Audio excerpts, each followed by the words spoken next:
The cash reward, thanks to incredible generous donations from the community, from organizations, to bring the person or people responsible for this crime to justice is now over $224,000. Now, we know historically cash rewards aren't always claimed. We like to believe that somebody with the information would come forward out of the goodness of their heart to do the right thing. But there might be somebody out there that is motivated by this cash reward, and we would ask that person who knows something to come forward. There have been more than 11,000 tips come in to our command center. Of those 11,000, right now 2,000 of those tips have been cleared with 110% positiveness that they are not related. There are currently 1,500 tips in the queue that need to be assigned to investigators to be looked into. There's a vetting process that these tips go through to ensure that we're not getting duplicates, to ensure that there is some merit behind the tip. But we want to encourage people to continue to submit those tips via email, by calling the tip line, send us social media. However you want to get that tip to us, we will look into it. Not one tip gets overlooked. There are rumors that are going around via social media that would lead people to believe that we know this person is not local, or vice versa, that we know this person is local. I want to reiterate and emphasize that we do not have that information. We don't want people to rationalize away their tip because they believe this person cannot be local. We don't want them to rationalize away their tip because they think this person is not local. So please, if you know anything, if you think you know something, trust your gut and give us a call. If you know somebody who owns a blue coat, if you know somebody who frequents those trails, if you know anything, we're asking for those tips because we will investigate. There are rumors that started to go about this being connected to other crimes throughout the nation. As protocol with any investigation of this nature, we compare to unsolved crimes throughout the nation. Part of that is the double homicide that occurred in Iowa. At this time, I can assure you, we have spoken with the investigators in Iowa, and at this point it does appear to be coincidental that the two cases are similar, but based on the evidence, we are not able to connect the two cases at this time. I'd be happy to take a few questions. However, as much of you know, there is no new information to report. Yeah, Mike? I know you just denied some of the rumors, but as you know, there's a lot of people, thousands of people spreading speculation, letting their imaginations run on social media. You have a global audience here, no doubt a lot of them are watching you right now. What do you want to say specifically to people who are spreading unconfirmed information on social media? Yeah, spreading unconfirmed information or rumors could be detrimental to our case because it could lead people to believe, people who might have information about this case, to believe that we're closer to solving it or that we have information that we don't. Spreading those unfactual rumors could be detrimental. It could slow the process. We're asking people, if you see something on social media, if you hear something, make sure it comes from a reliable source. That reliable source will likely be the Indiana State Police. If it does not come from us, please hold off on spreading those rumors. With a lot of arrests that have come from this or warrants that were served, it's ended up finding other people that have committed unrelated crimes. Because I know a lot of people have said, well, this person was questioned and now he's been taken into custody. So can you talk a little bit about that? Yeah, we've talked to thousands of people in Indiana throughout the nation. And in talking to those people, have led us to other crimes. Crimes that aren't related to this case, but people that have arrest warrants, people that have drugs, people that have things they're not supposed to have, and those become their own criminal investigation. However, there has not been an arrest related directly to this case in Delphi.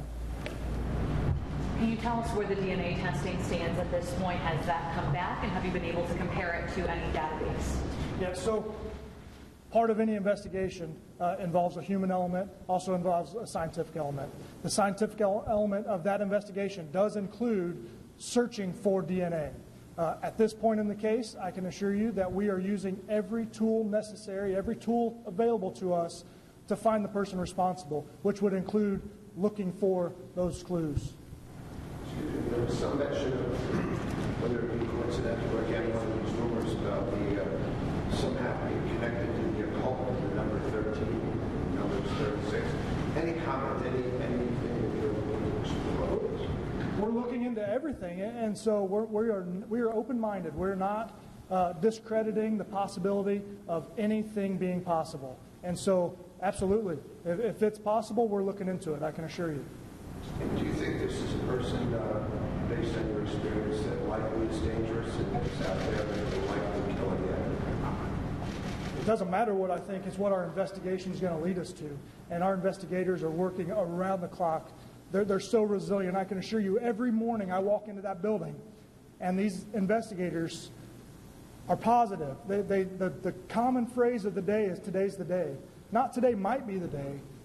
Today's the day. They're optimistic. I've never seen a coordinated effort that I'm seeing right now. More than 25 police agencies, hundreds of officers have been involved in this.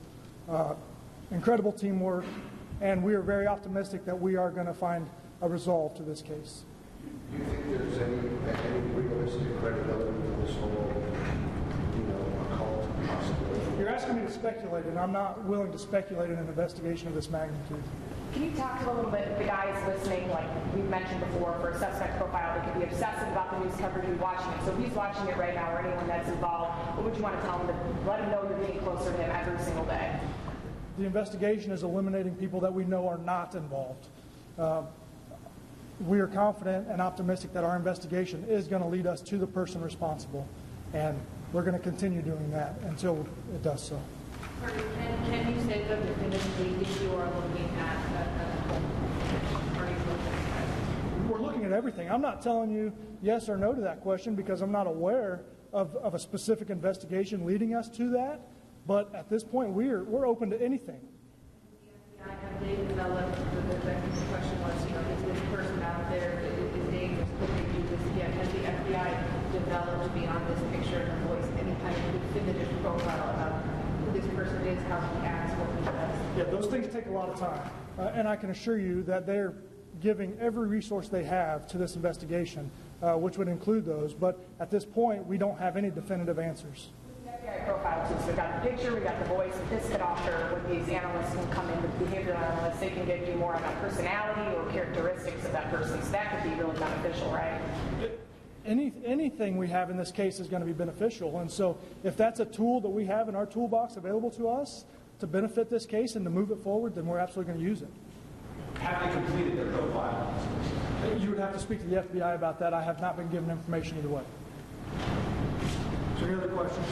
So do you think that Mr. Patty speaking today, as we mentioned before, the police talking and the first press conference was very emotional, all the officers are taking it personally. When you get a family member up like that, do you think that could be somebody who will break down and this could be the tip you're looking for? Yeah, Alexis, this is emotional for all of us. I can tell you that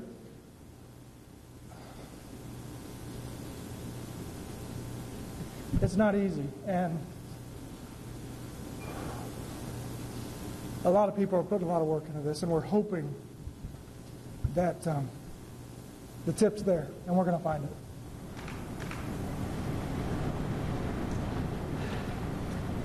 Thank you. We'll be available for individual interviews if you need so.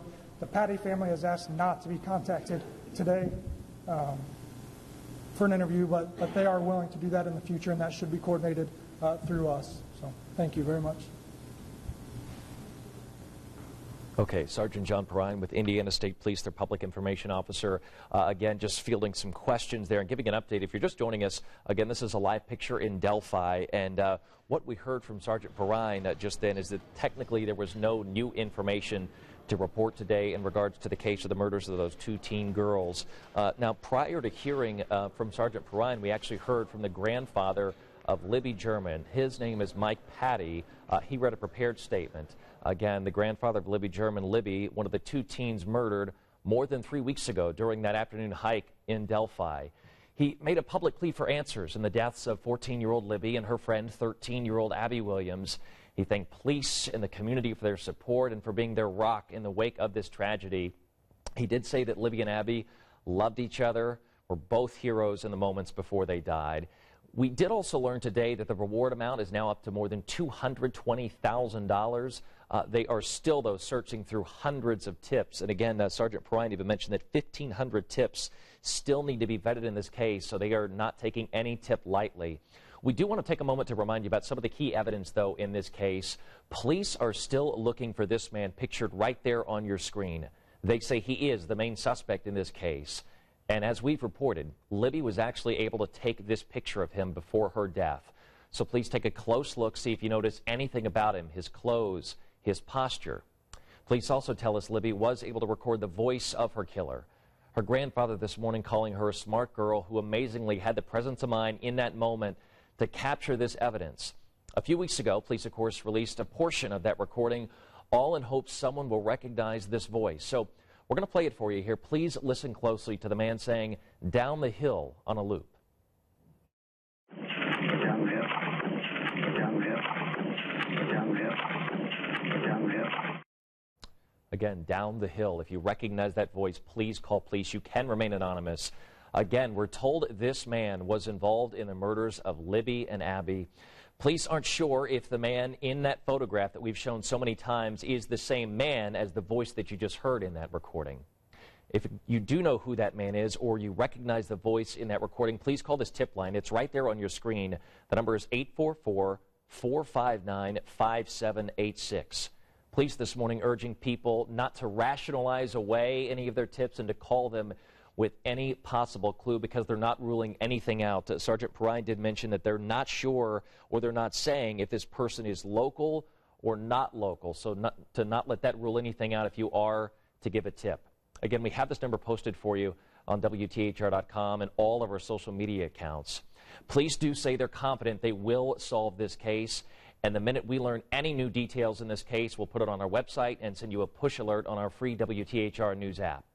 We will have updates on air all day long, starting on Eyewitness News at noon. Our Emily Longnecker is live for us in Delphi. She'll have much more coming up at noon and, of course, all throughout the day. For Eyewitness News, I'm Ben Hill.